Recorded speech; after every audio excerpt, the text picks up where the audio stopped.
Ok, bon bah on reprend l'antenne, c'est à nous. Eh bah tu fais bien de crier comme ça parce qu'on va parler d'un sujet qui est peut-être un peu moins joyeux, qui est l'outing. Moins joyeux que le cancelling.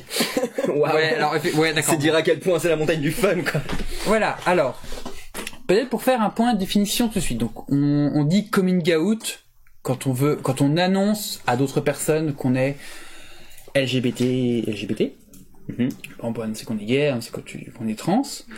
Mais l'outing, c'est le fait de que quelqu'un annonce à notre place et sans notre consentement qu'on est LGBT. Et c'est voilà, c'est effectivement quelque chose de très violent qui peut être dangereux et du coup c'est ce dont on va parler là avec je n'ai pas forcément besoin de vous représenter. Vlad Tapas, Laurier the Fox. Il devait y avoir, pour compléter le panel, il devait y avoir aussi Queer Chrétien Chrétienne et qui finalement n'a pas pu venir et on est désolé. Voilà. Mais toi aussi tu es là, tu veux parler aussi? Bah oui, sinon je serais partie. D'accord, oui, non mais d'accord, ok. Bon, donc je m'étais pas présentée tout à l'heure. Ouais. Non mais je sais pas. Je pense qu'on me voit quand même. Non, je suis mieux là parce que sinon je. De toute façon, on nous voit là. Voilà, on nous voit. Du coup, moi c'est Daisy Brine, bonjour. Je suis une personne LGBT+. Je fais du militantisme anti-validiste sur Twitter également, et j'ai une chaîne YouTube où je parle entre autres de livres avec des personnages LGBT dedans, et j'ai écrit également un livre avec des amoureuses dedans pour les collégiennes qui s'appelle Emma, sa cousine et moi. Voilà. Bon, alors après ce petit préambule où on s'est présenté, j'ai rappelé ce que c'était que l'outing. Est-ce que peut-être vous voulez Est-ce que vous voulez peut-être commencer par rappeler un peu dans quelles circonstances, j'aurais peut-être dû vous poser la question avant, dans quelles circonstances vous avez été mis face à l'outing? Est-ce que vous voulez en parler ou est-ce que... Ça me dérange absolument pas d'en parler, moi j'en ai même fait du coup un outil de militance parce que c'était hyper important pour moi. Alors moi j'ai été outé du coup publiquement dans la vie publique, donc c'était pas un outing auprès de mon entourage, parce qu'il y a plusieurs façons de pratiquer l'outing. Effectivement, il y a le fait d'outer une personne auprès de son entourage direct, et il y a le fait d'outer une personne sur la vie publique. Les deux sont également à proscrire, et les deux sont également traumatisants potentiellement pour les personnes qui sont outées. Donc ma famille était parfaitement au courant, donc ça n'a pas engendré de problème. Ma famille, mes amis étaient globalement au courant, mais j'étais déjà un vulgarisateur sur internet. J'avais une petite audience qui n'était pas au courant. Je n'étais pas outé à cette époque-là. Parce que j'hésitais à faire mon coming out pour des raisons. S'il y en a qui veulent aller un petit peu plus loin, j'ai fait une vidéo là-dessus sur la chaîne qui s'appelle Réponse à mon outing sur la tronche en biais. Mais en gros, j'étais, pour faire le lien avec le sujet d'avant, j'étais cancel par plusieurs personnes et par plusieurs groupes.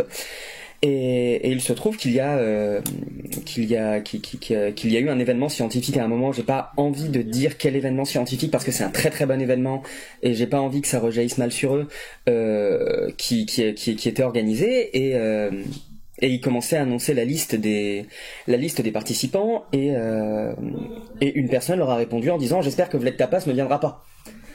Et le CM de cet événement-là, qui ne m'aimait pas, c'est réciproque, a dit ouais non, on veut rien avoir à faire avec ces gens-là, il est hors de question qu'ils viennent. Moi j'ai répondu moi j'aurais bien aimé le savoir en fait, que j'étais persona non grata parce que j'aimais bien cet événement, c'est con, c'est dommage. Et on a un petit peu discuté et au bout d'un moment il y a l'une des personnes qui a répondu à ce fil de toute façon toi t'es la preuve qu'on peut être gay et homophobe.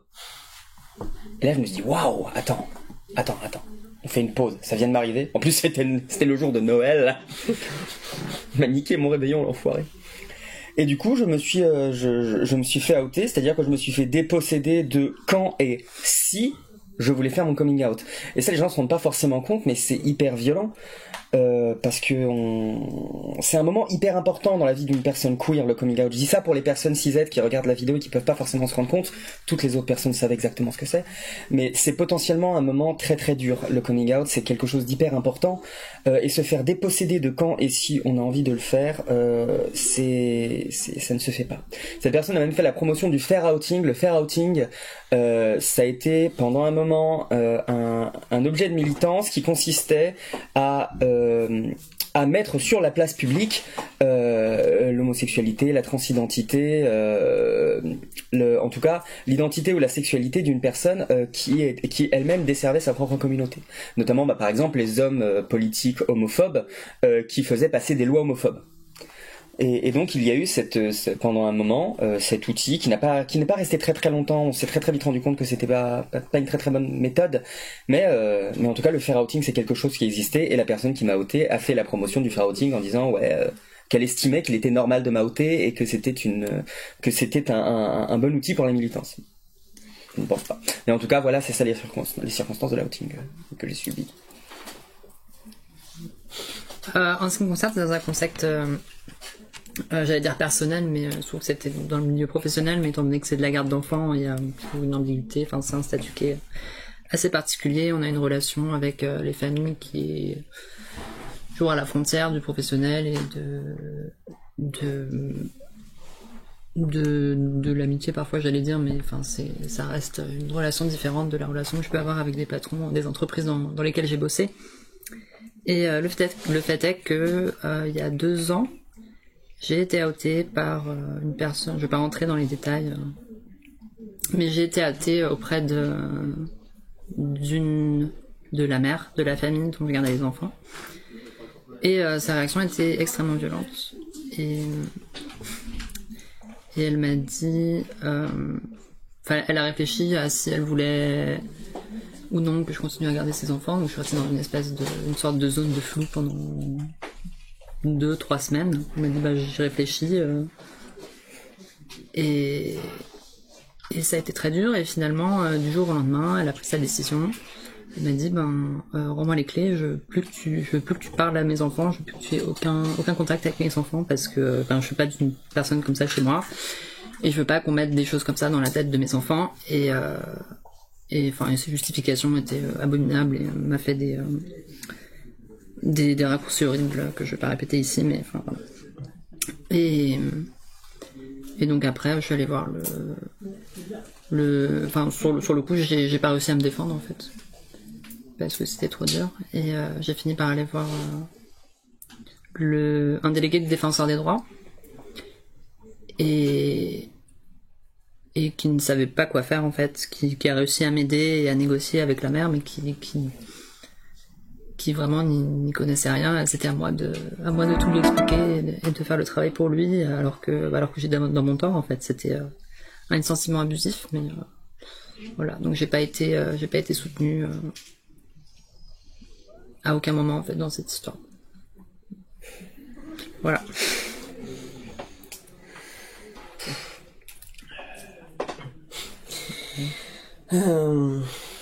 De mon côté, en fait, c'est vraiment, c'est pareil, c'est sphère personnelle, entre guillemets. C'est que, bon, je parle pas de mes multiples coming out, parce que ça commence à faire quelques lettres dans le fil, mais on va dire que le plus important c'était mon coming out trans, et je voulais revenir sur le fait effectivement que les personnes cisgenres hétéro ne comprennent absolument pas la portée de ça, parce que je l'ai fait du coup à ma mère, parce que c'est celle en qui j'ai un peu confiance, et le problème c'est que je pense que c'était sa manière de dealer avec, mais elle en a parlé à tout le monde, et quand je dis tout le monde, c'est tous ses amis, tous les commerçants en ville, toutes les personnes qu'elle côtoyait dans sa vie de tous les jours, genre vraiment l'intégralité.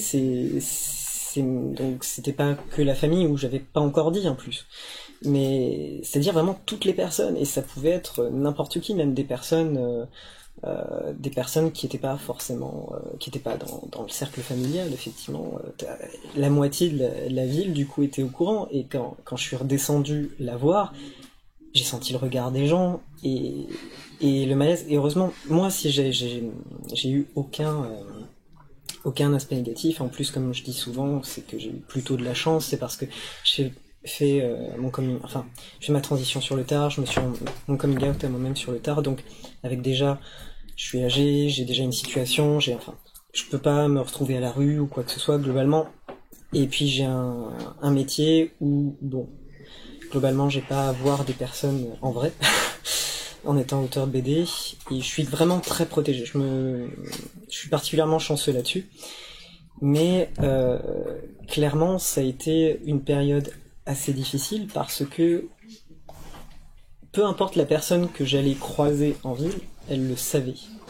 Et c'est pas une ville qui est très grande en plus. Et ils me connaissaient avant.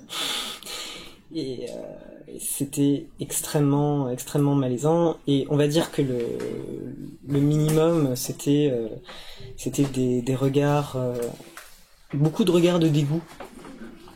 Et ce regard très particulier de mélange entre le dégoût, la curiosité, le mépris, un truc un petit peu bizarre. Et globalement, enfin voilà, après je sais que je peux y retourner, quoi. Je peux retourner là-bas, c'est hors de question. Et j'ai essayé de lui expliquer, parce que je sais qu'elle voulait pas me faire du mal, et je pense qu'elle avait besoin d'extérioriser, parce que c'était beaucoup trop dur à gérer pour elle. Mais voilà, les gens ne faites pas ça. c'est voilà, moi j'ai de la chance parce que j'avais pas à ce moment-là 15 ans, et globalement en plus c'est une ville où j'habitais plus vraiment ou quoi que ce soit.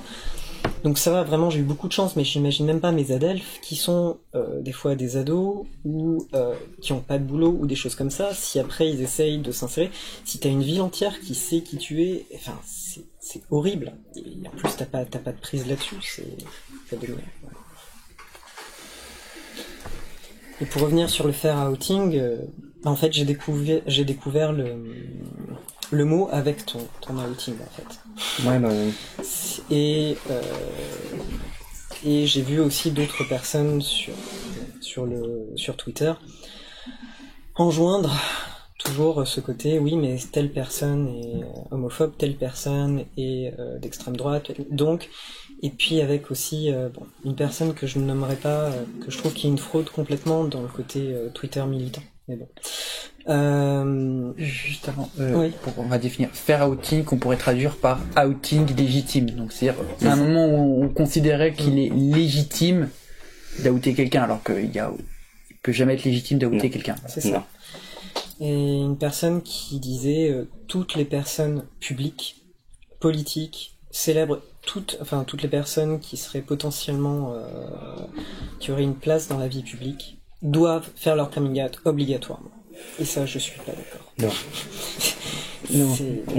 On a tous nos raisons pour le faire ou pour ne pas le faire. Même ne pas faire son coming out, c'est quelque chose qu'on peut décider soi-même. Et je trouve assez tragique d'ailleurs cette obligation, cette injonction au coming out qu'on a à partir du moment où on commence à avoir un petit peu d'audience.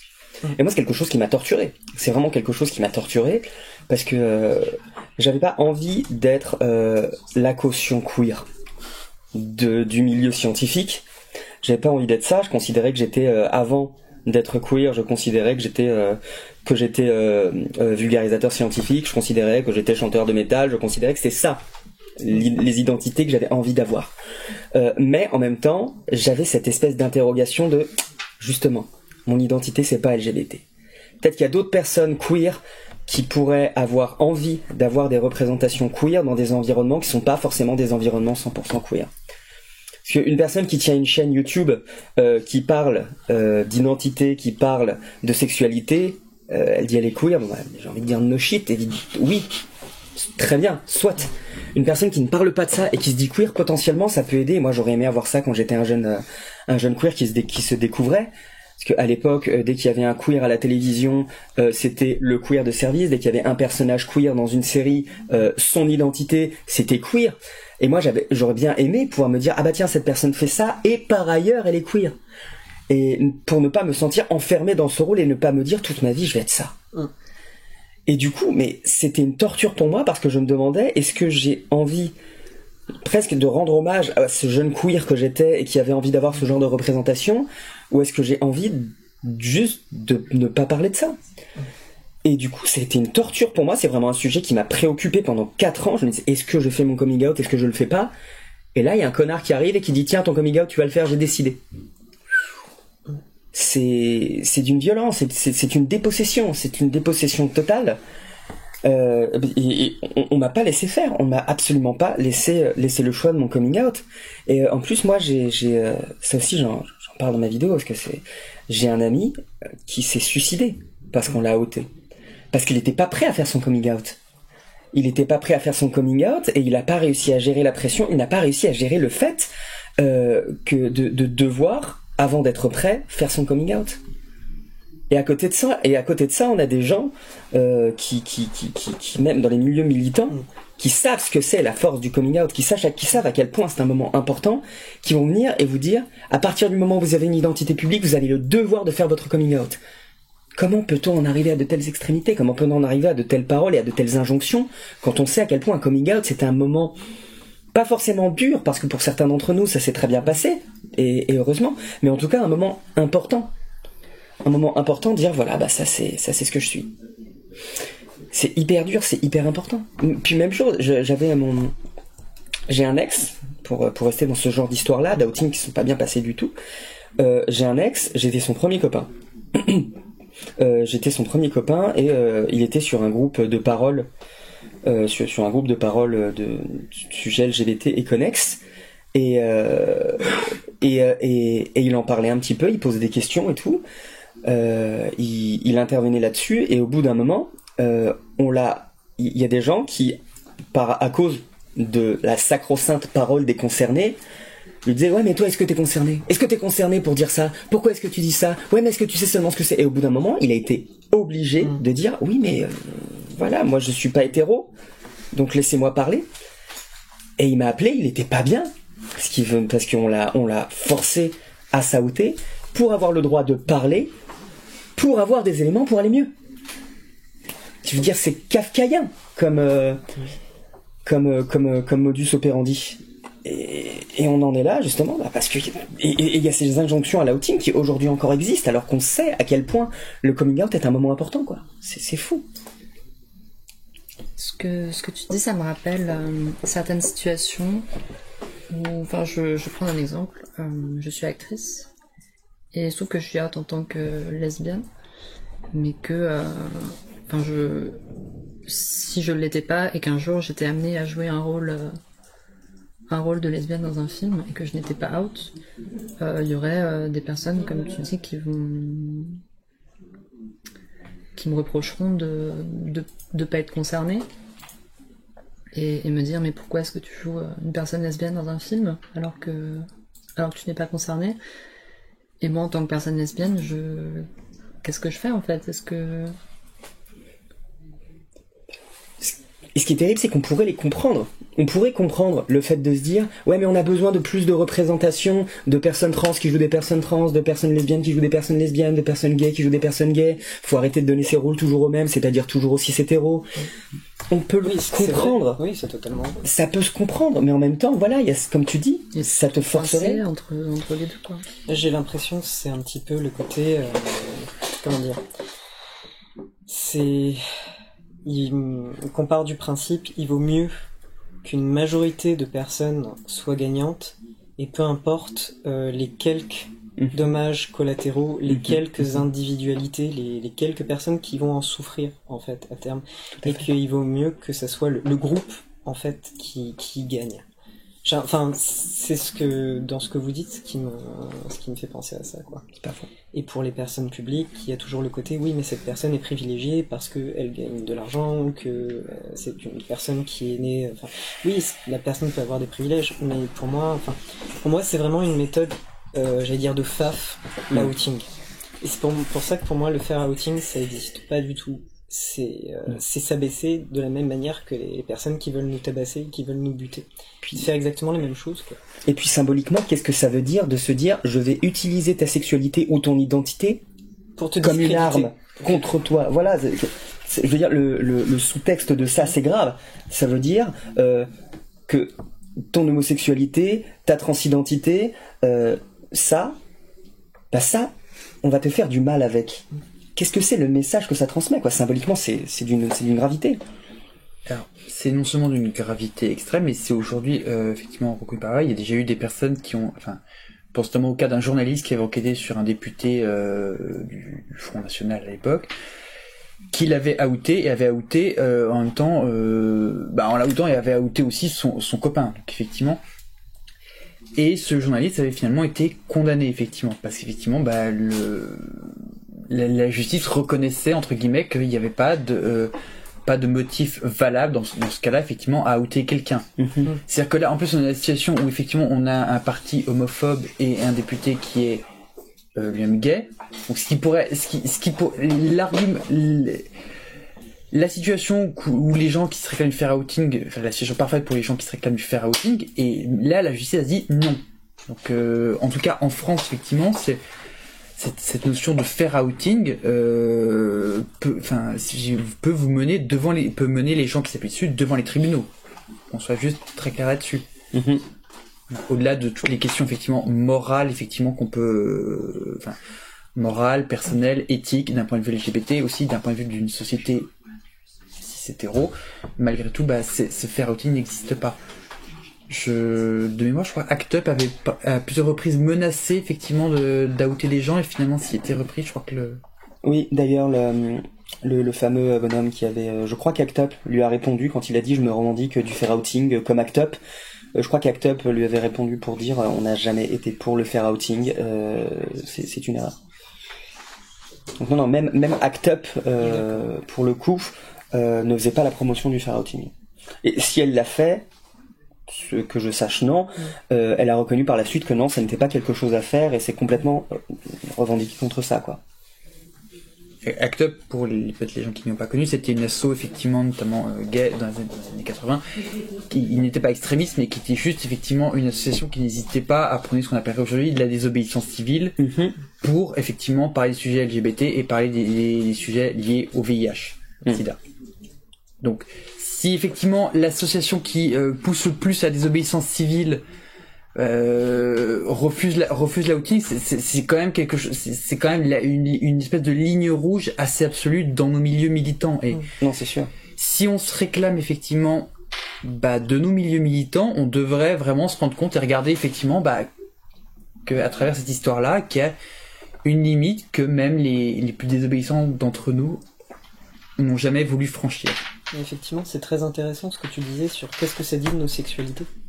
Est-ce que ça dit d'utiliser nos sexualités comme quelque chose de négatif envers nous et ça met en plus les personnes en danger. J'avais vu, c'était par rapport à Yann Barthès.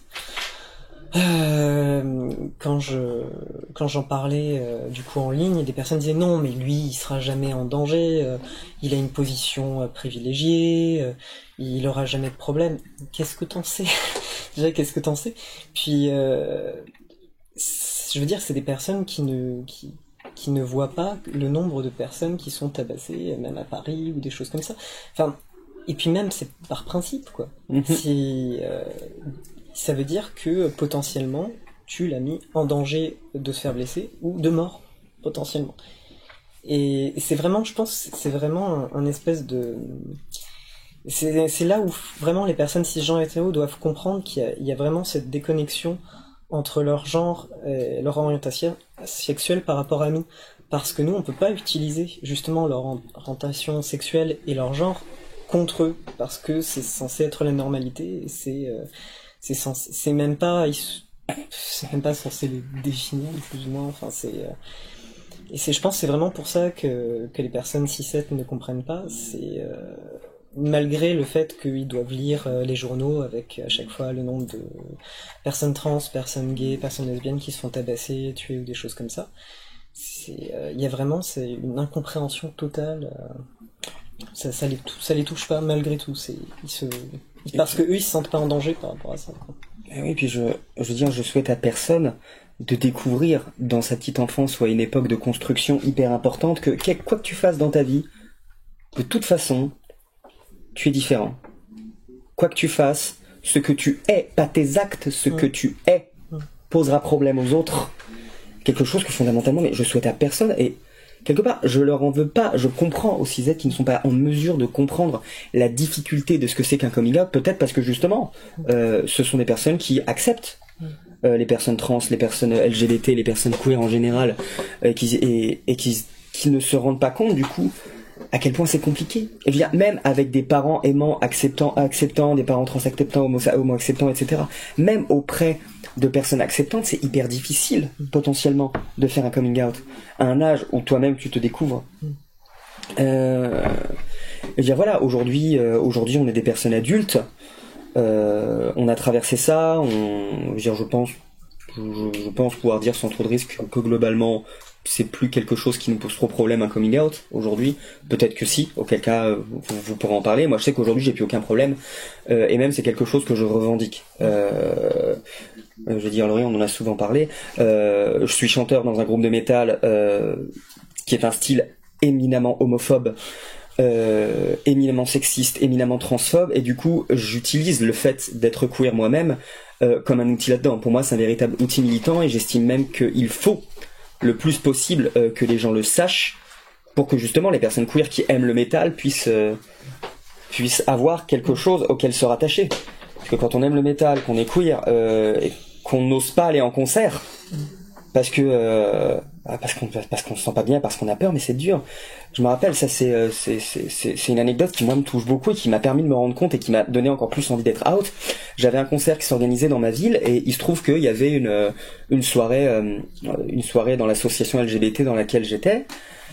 Et puis j'ai parlé du fait que voilà, j'avais un concert de métal ce soir-là. Donc le lendemain ou le surlendemain, et ce jour-là, la moitié du public, sans mentir, était queer. La moitié du public était queer et me disait mais qu'ils étaient trop contents et contentes de pouvoir aller en concert de métal, parce que d'habitude, il y a de la peur. Parce que merde, mon passing est pas suffisamment bon, je vais me faire casser la gueule, ouais, je peux pas tenir la main de mon copain, j'ai trop le seum, je peux pas en profiter, il y a vraiment une peur, parce que effectivement, on s'expose quand on va dans ce genre de milieu-là, et je sais que du coup, alors je vais pas le remercier, le mec qui m'a outé, mais si je regrette mon outing, par contre je regrette pas du tout d'être out. Oui, ça c'est vrai que maintenant moi aussi je l'utilise, je suis out partout et je l'utilise comme un outil militant. Oui, voilà, exactement. Alors on va pas remercier les personnes à cause de qui on a dû le faire, parce que tous, je pense, on aurait préféré pouvoir choisir le moment et la manière dont on aurait fait notre coming out. D'ailleurs c'est pour ça que j'ai sorti la vidéo, parce que le mec concrètement son tweet il a quasiment pas été vu. Mais l'acte était fait, l'outing était consommé. Pour moi, d'un point de vue psychologique, même psychologique, j'avais été outé. Et du coup, pour au moins récupérer la manière dont je faisais mon coming out, c'est pour ça que j'ai fait la vidéo le plus vite possible après. Et t'avais pu en parler, effectivement. Voilà, c'est juste pour se dire, voilà, au moins j'ai récupéré le contrôle sur ça. J'ai pas pu choisir le moment, mais au moins j'ai pu choisir la manière. Et donc, encore une fois, je vais pas le remercier, mais je suis très très heureux aujourd'hui d'être out et de pouvoir dire, voilà, je suis Vlad Tapas, j'aime les hommes, et par ailleurs, je suis chanteur de métal, je suis vulgarisateur scientifique. Aujourd'hui, je m'en sers vraiment comme un outil et j'estime que c'est important. Même dans le milieu scientifique, je parle du milieu du métal, mais dans le milieu de la vulgarisation scientifique, on n'est pas énormément à en parler, hein. Et il y en a de plus en plus, big up à tous les adelphes, dans le milieu de la vulgarisation scientifique qui ont fait leur coming out et qui ne l'ont pas fait aussi d'ailleurs. Juste puisque tu me tends la perche, je voyais plusieurs personnes dans le chat qui me disaient que je parlais pas beaucoup, que la personne cheveux ne parlait pas beaucoup. C'est juste que j'anime et que comme vous arriviez à parler, j'ai préféré pas vous interrompre et vous laisser parler. Moi j'ai eu la chance de pas avoir été outé. J'ai fait mes coming out à une époque où j'étais une vulgarisation scientifique qui faisait très très très peu de vues. Enfin bref, j'ai pas eu de souci à être outé. Mais effectivement, tout ce que je fais sur YouTube, sur Twitter notamment, je suis assez active et j'affiche que je suis trans. Je tends à le rappeler effectivement pour une raison, c'est principalement c'est juste montrer. Moi je pense toujours à mon moi d'il y a 10-15 ans qui pensait que une femme trans ne pouvait être qu'une prostituée, ne pouvait avoir que ce genre de vie-là, et que avoir une vie marginale et tout, ne pouvait pas, enfin, et parce que c'est des modèles qu'on avait, c'est des modèles que, bref, et bah en fait voilà, moi je fais ça aussi pour prouver simplement que bah voilà, moi je suis une meuf trans, qui plus est, en plus je suis autiste Asperger, bah vous voyez, je me teins les cheveux en bleu, bah je travaille dans un labo comme je voulais faire, et je fais de la vulgarisation scientifique, et puis bah des fois je parle de transidentité, puis des fois je parle de toute autre chose, parce que bah trans c'est pas ce qui me définit le plus. Donc au quotidien, bah je revendique d'être trans, je l'affiche, sur mon sac de tous les jours, j'ai un gros badge trans, j'ai une ou deux blagues, enfin voilà, il y a des trucs, tu vois que je suis trans, voilà. Alors j'ai juste le collier bien parce que le badge, le symbole trans que j'avais autour du cou est cassé, mais voilà. Et juste un truc, c'est que ça m'empêche pas parfois de pas vouloir que le fait que je sois trans soit révélé. Typiquement, il y a quelques mois, je cherchais un appart, j'avais pas envie effectivement de dire que j'étais trans. Bah, sauf que bah j'ai un dossier, il fallait que j'amène tout un tas d'éléments et tout un tas de documents administratifs, et forcément bah les gens voyaient effectivement que bah, c'était marqué monsieur avec un prénom féminin, c'était marqué monsieur avec un autre prénom, etc., etc. Donc à chaque fois obligé de justifier, bah oui, mais c'est moi je suis trans, et puis ben voilà. Et du coup là c'est un peu de la routine par des documents, et pour vous donner une idée, c'est que dans un certain nombre de cas, je sais que ça a conduit des gens à me refuser de me louer un appart, même si bah c'est jamais dit explicitement comme ça. Et ça a conduit, j'ai un proprio que j'ai trouvé sur le Bon Coin. Bah le type a vu mon dossier, m'a demandé pourquoi, j'ai justifié en disant que j'étais trans. M'a dit que bah les gens comme moi, je vais pas citer toute la phrase, bah devaient sucer pour avoir un appart. Sachant que j'étais quand même en dèche, que je cherchais un appart depuis plusieurs mois, j'ai refusé, je suis parti en courant et j'ai refusé de le dire. Il a fallu quelques temps avant que je le dise publiquement. Donc, ouais, voilà, on peut être out dans sa famille, dans ses amis, dans ses apparitions publiques. Dans mon cas, chez YouTube, le compte Twitter, etc. En gros, basiquement, tous les gens qui me connaissent personnellement savent que je suis trans. Mais il y a des fois, bah, il faut aussi savoir, bah, on peut avoir envie de se réserver un petit moment où juste, bah, j'ai pas envie de dire que, parce que juste, des fois, c'est juste, j'ai pas envie d'être ramené à ça, j'ai juste envie d'être en confort et tout, et puis parce que, bah, des fois, la société n'est pas tendre, et que, bah, les LGBT-phobies peuvent arriver par n'importe quel biais. Et tu parlais, Laurier, effectivement, de choisir aussi le moment. Bah, il y a des situations où on a un emploi, on a un logement, une situation stable, ce qui permet éventuellement de faire des coming out. Mais effectivement, bah, quand tu es dans une situation de dépendance, et c'est le cas, par exemple, un propriétaire qui peut choisir ou non de te louer un appart, là, il y a une situation de dépendance qui fait que qu'on peut ne pas avoir envie de revendiquer le fait d'être LGBT. Et en parlant de ça me fait penser, je crois que les dernières personnes à qui j'ai pas fait mon coming out, c'est mes proprios. Parce qu'ils nous ont, avec mon partenaire avec qui j'habite, ils nous ont loué donc maison, tout ça s'est très bien passé, bien avant que je commence, avant que je commence ma transition. Et heureusement, donc on les voit pas beaucoup, ils sont très gentils et tout, mais je leur ai jamais fait mon coming out, et ils ont vu petit à petit changer les prénoms sur la boîte aux lettres, et puis une fois je les ai recroisés, ils ont vu que j'avais de la barbe. Et après, quand je leur envoyais le chèque pour les trucs, les charges et tout, ils ont vu que tout était changé sur le chèque. Voilà, mais j'avais toujours la peur de me dire, est-ce que du coup ils vont me renouveler le bail?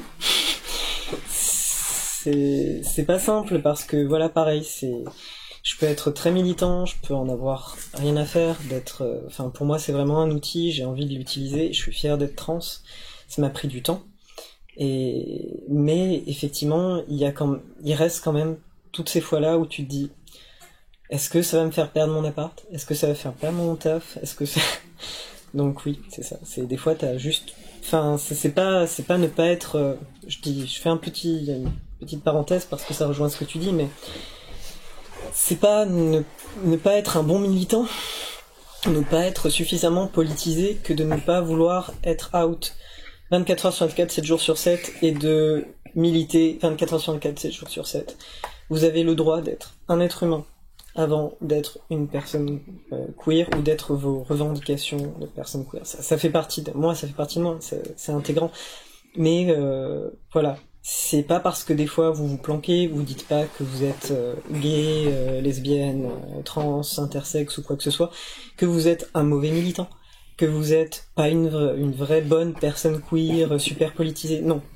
Vous avez le droit de vivre, on est dans une société extrêmement discriminatoire, vous avez le droit de vivre. Et puis il y a un truc qu'il faut bien se rendre compte, c'est que c'est épuisant. Parce que malheureusement, quand on est queer, l'intégralité de notre vie et de nos actions deviennent politiques. Le simple fait éminemment anodin de tenir la main de mon compagnon dans la rue, geste banal, ordinaire pour un couple hétéro, devient pour nous un outil et devient pour nous quelque chose de politique et même potentiellement qui nous fait peur et qui nous met en danger. Le nombre de fois où quand on marche sur le trottoir, qu'on se tient la main et que juste quelqu'un qui était adossé à un mur se lève et où juste on a cette petite voix dans notre tête qui se dit « Est-ce qu'il s'est levé pour nous casser la gueule ?»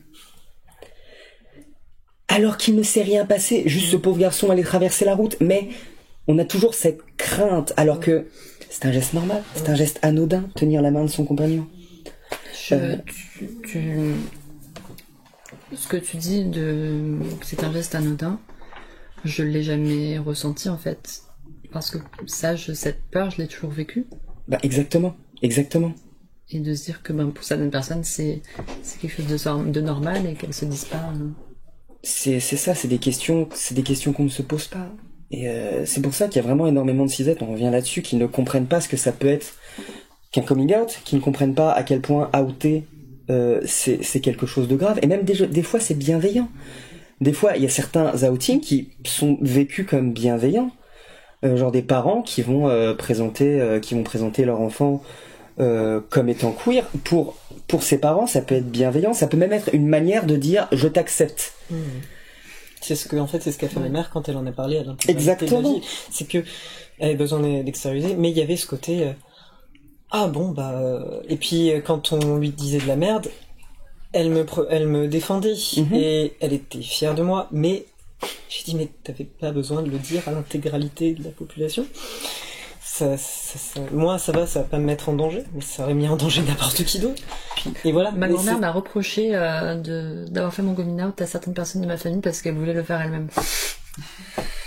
Ah oui, c'est un certain level. Ouais, c'est le niveau dessus. C'est gentil, ça m'appartient. Elle m'a envoyé une lettre extrêmement incendiaire. Donc, ouais.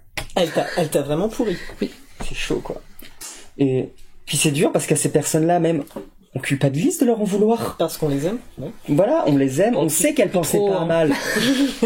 Non mais là elle t'a quand même incendié, mais je veux dire, un parent qui tout auprès de quelqu'un de manière bienveillante comme ça, mais c'est dur de se dire j'ai envie de lui en vouloir, mais en même temps c'était pas méchant, c'était même carrément gentil. Et du coup on est même dépossédé de la colère. On est même dépossédé de la colère dans ces moments-là. Alors que des fois ça aide d'être en colère, c'est pas une émotion qui est forcément négative dans tous les cas, mais des fois même on est dépossédé de la colère d'en vouloir à quelqu'un qui nous a c'est fucked up en vrai, c'est méga twisted comme truc, mais le fait est là quoi. Donc globalement on outé pas le jour. Fallait dire, pardon. En même temps, je m'interroge et j'ai juste une réflexion qui me vient à l'esprit comme ça, c'est est-ce que ça vient pas d'un manque notamment de, je sais pas comment dire, de dans la fiction, et je suis en train de me demander si j'ai vu dans des films ou dans des séries vraiment des scènes de coming out, et tout d'un coup autant j'ai vu des personnages LGBT, mais des scènes de coming out, j'ai l'impression qu'on en manque. Je crois en avoir vu, mais j'en ai vu, mais il y en a moins. Mais j'arrive pas à me rappeler dans quoi exactement, mais à chaque fois en plus c'est très la fin du monde. à chaque fois comment c'est montré. Ouais, Je veux dire un coming out dans le sens événementiel où c'est la personne qui annonce écoute j'ai l'impression que autant que je vois dans des films et des séries dans des films et séries je vois souvent des personnages LGBT mais j'ai pas l'impression qu'on voit souvent leur coming out vraiment le moment où ils l'annoncent et c'est peut-être aussi une question on reprend des personnages LGBT mais est-ce qu'on représente ça dans leur intégralité, est-ce qu'on représente notamment aussi bien qu'est-ce que ça représente, ta coming out, etc. Et je me rappelle d'une comédie française, j'aurais quand même rappelé le nom, où il y avait en fait, c'est-à-dire que le mec gay, ça se passait bien pour lui, et annonce qu'il finalement, en fait, qu'il est hétéro. Alors, oh mon dieu, oui. C'était un cliché de comédie française, et franchement, le pote qui m'avait fait regarder ça, j'étais tellement mal devant. Il est sorti il y a 2-3 ans, quelque chose comme ça, c'était horrible. En gros, tout le monde sait que la personne est censée être gay, tout le monde l'accepte, il a un copain, tout ça. Et d'un seul coup, il rencontre une meuf et en fait, je suis hétéro. Il y a un film qui est assez vieux, qui date de la fin des années 90, je crois, qui s'appelle Pourquoi pas moi, qui est beaucoup plus basé effectivement uniquement sur le coming out des gens. D'accord. Où en fait c'est un groupe de personnes LGBT où il y a des lesbiennes, des gays, et en fait il y a juste un gay qui est out, et après les autres lesbiennes, alors que leurs parents ne le savent pas, et le but du film en fait c'est de faire une sorte de réunion de famille, mais avec les familles des différents gens, parce qu'ils se connaissent, ils sont tous amis, ou en fait il y en a une qui est lesbienne et qui fait croire à ses parents qu'en fait le mec gay qui est juste un pote, qu'en fait c'est son mec et tout ça, et effectivement en fait ils se retrouvent où il y a les 3 ou 4 familles et qui sont là dans un repas dans la famille d'une personne qui est lesbienne, et qui font en fait le coming out à leur tour. Ça s'appelle comment ? Pourquoi pas moi ? Pourquoi pas moi ? D'accord. On va citer la pub Alexa. Aussi. Puis il y a un truc aussi, puisque tu parles de la culture et du coming out, c'est que le coming out, dans quasiment 100% des cas où j'ai pu voir un coming out dans une série ou dans n'importe quel item culturel, c'était toujours le coming out aux parents. Oui, c'est vrai. Le coming out au reste des gens, au reste de la famille, ça éventuellement on commence à en parler, mais le coming out aux amis, quasiment jamais, quoi. Alors que c'est dur, quoi, des fois.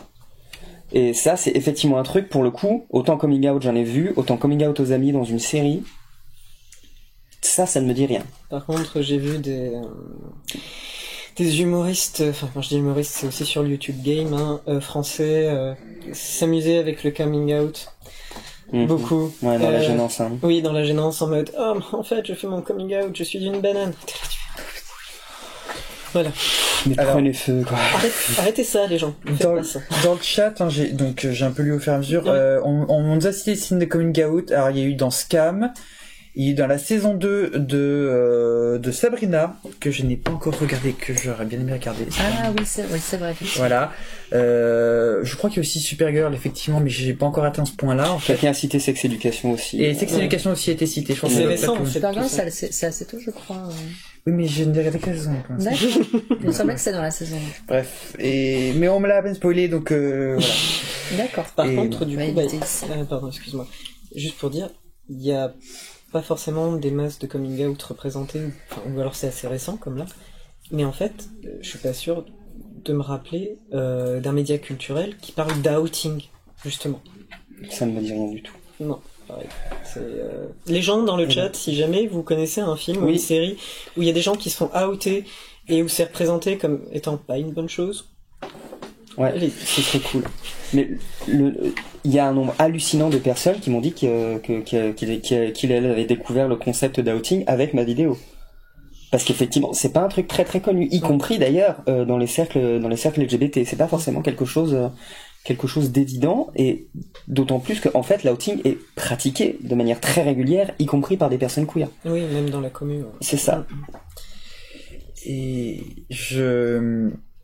niveau outing, après, on peut voir sur des événements, sur des personnes qui ont été outées violemment. Je pense notamment à une des deux sœurs Wachowski, qui elle a finalement dû annoncer en catastrophe à faire son coming out trans, parce qu'en fait, en gros, il y a un... C'est un journaliste. C'est un journaliste. Alors, on sait, oui, Sense8 Lito, effectivement, le personnage de Lito dans Sense8. Et pour Oui, c'est vrai qu'il a été complètement outé, ouais. C'est vrai. Ouais. Ouais. Bon, c'est vrai que Sense8, j'y pense pas parce que c'était... c'est 100% queer, donc Oui, c'est comme pas... sex éducation, des gens se Oui, disent. Non, mais c'est non, mais c'est un super truc, mais c'est pas très Mais mainstream. c'est totalement vrai, ouais, c'est totalement C'est vrai. vrai, effectivement. Merci les gens du Ouais, chat. merci. Mais ouais, effectivement, à part c'est ce cas-là effectivement d'une esclavagerie où effectivement qui a été outé et qui a dû effectivement répondre dans l'urgence, effectivement, bah où là tu dis ça fait une personnalité publique qui en plus était connue avant outing, donc là ça fait chaud gras des médias, ça aurait pu attirer effectivement l'attention sur la notion d'outing, mais je crois qu'on n'a pas beaucoup. Il y avait pas une mannequin qui a été outée comme ça il y a quelques temps. Ah, il me semble que c'était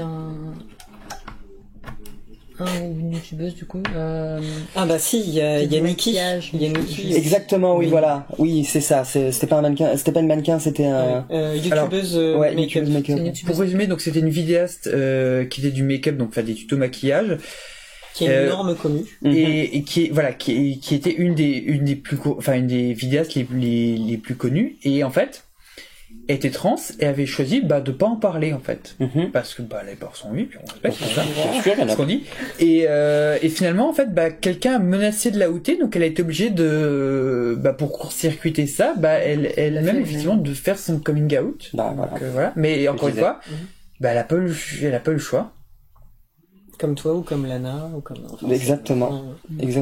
T'es à un moment donné, t'es obligé de le faire toi, mais t'as pas choisi le. Si tu veux reprendre le contrôle dessus, quoi, parce que sinon tu laisses les autres avoir le contrôle sur ton coming out et c'est juste pas acceptable.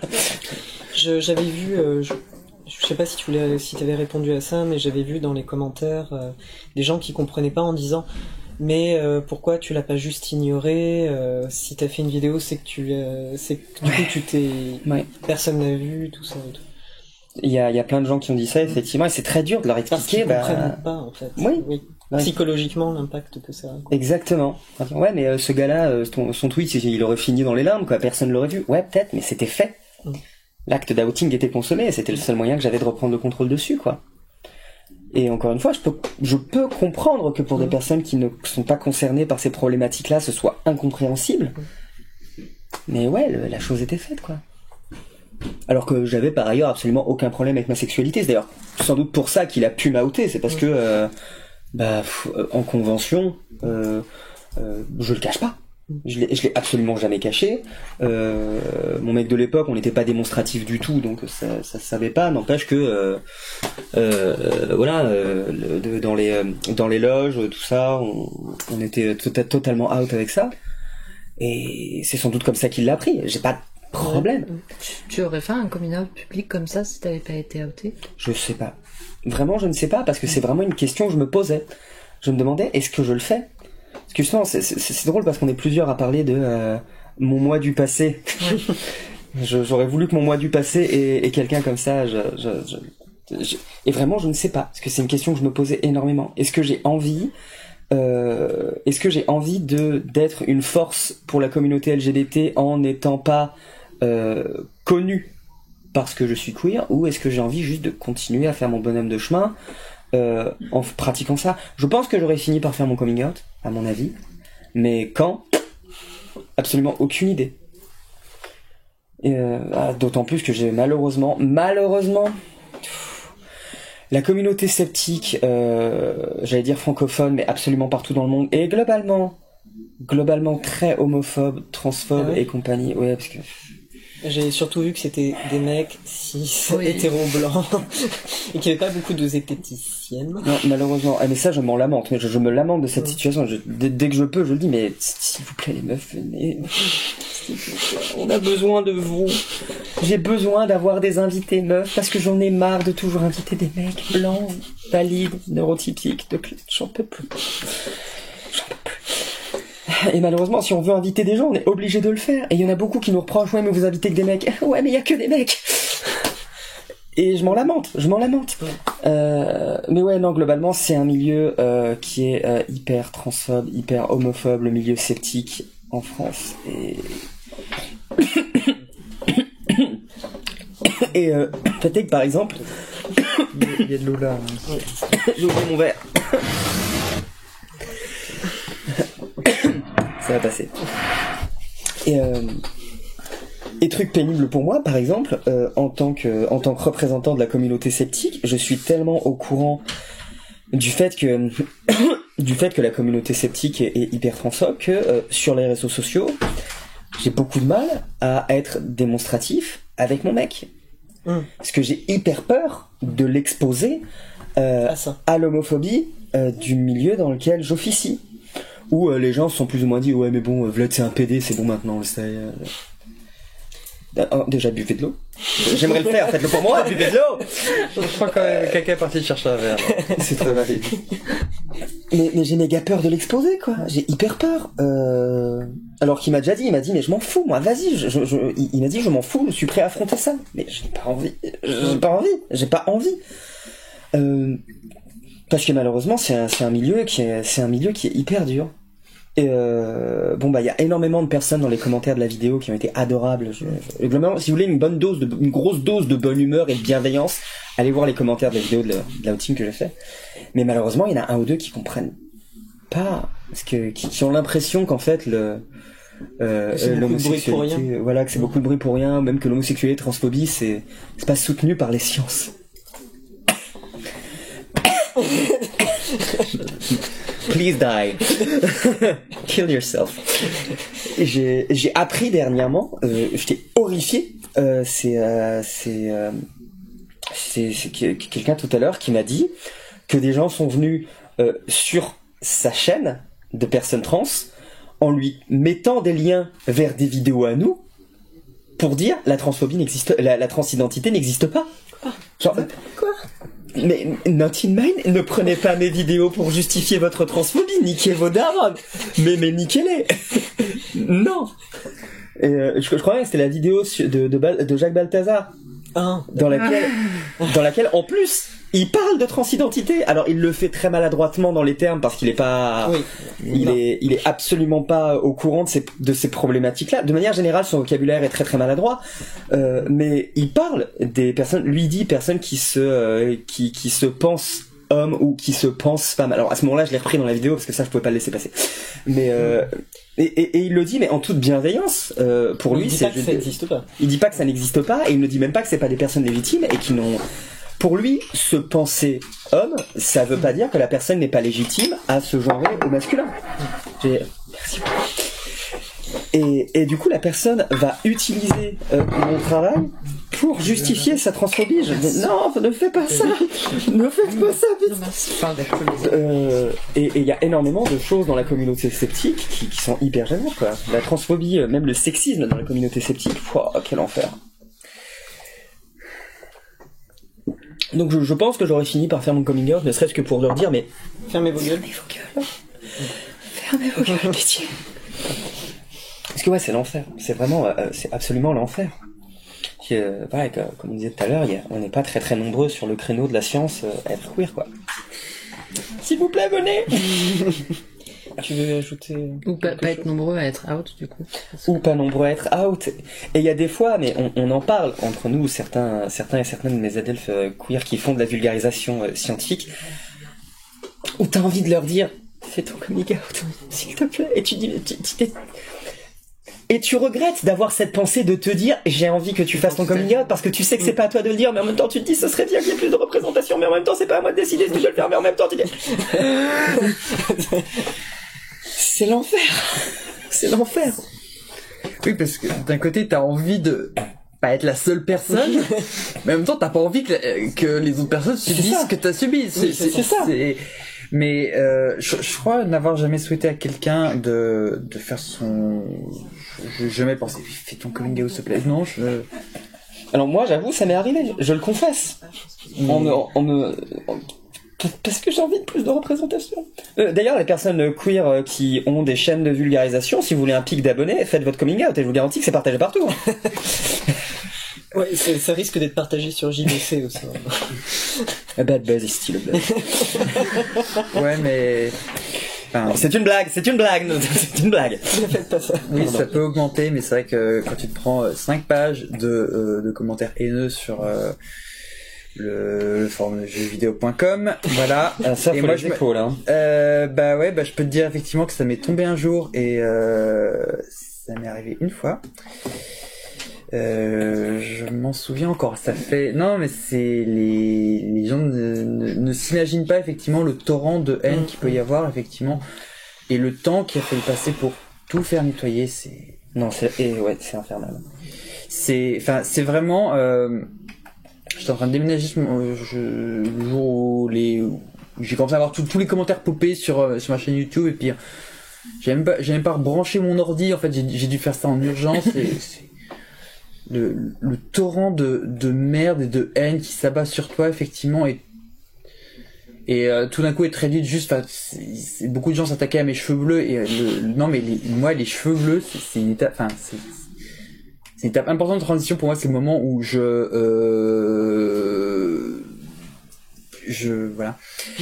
vraiment c'est le moment où je reprends le contrôle sur mon corps. Léa, je vois ton message en chat, merci beaucoup. Juste, voilà. Et vraiment, donc tu vois, quand tu te fais attaquer là-dessus, c'est vraiment, c'est très, ça fait mal parce que ça attaque quelque chose qui est important. Enfin, moi, ça attaquait quelque chose qui était important et qui vraiment marquait mon identité. Voilà. Ouais. Je sais pas si tu voulais ajouter quelque chose vu que tu parles pas beaucoup. Non, mais de manière générale, je parle peu. Juste, oui, effectivement, vraiment souligner, si vous vous rendez pas compte, les gens, un outing, ça met en danger la personne physiquement, moralement, comme on l'a expliqué depuis tout à l'heure, mais vraiment, pour faire un résumé, elle peut se faire refuser des emplois, des apparts, se retrouver à la rue, se faire jeter de chez ses parents, parce que si quelqu'un d'autre dit à ses parents, et que la personne n'est pas majeure ou quoi que ce soit, il y a ça, il y a vraiment des risques de mort. Voilà, comme tu disais, outer une personne, c'est la mettre en danger de mort.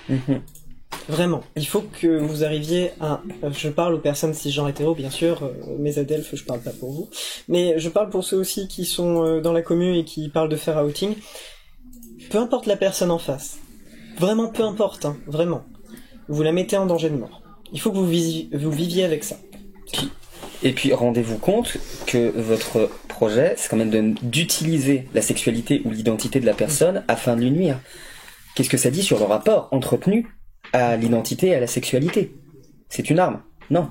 Si on commence à raisonner en termes de faire du mal à quelqu'un en utilisant l'homophobie et la transphobie, qu'est-ce à dire d'utiliser l'homophobie et la transphobie? Aller manifester à la manif pour tous à ce moment-là, quoi. Oui, voilà. Concrètement, oui. C'est parce que ils font les mêmes, quoi. C'est ça. C'est juste utiliser ça. Et ça n'est pas acceptable. Je veux dire, si on veut se débarrasser de l'homophobie et de la transphobie, on va pas commencer à l'utiliser nous-mêmes. Ça n'a pas de sens. Je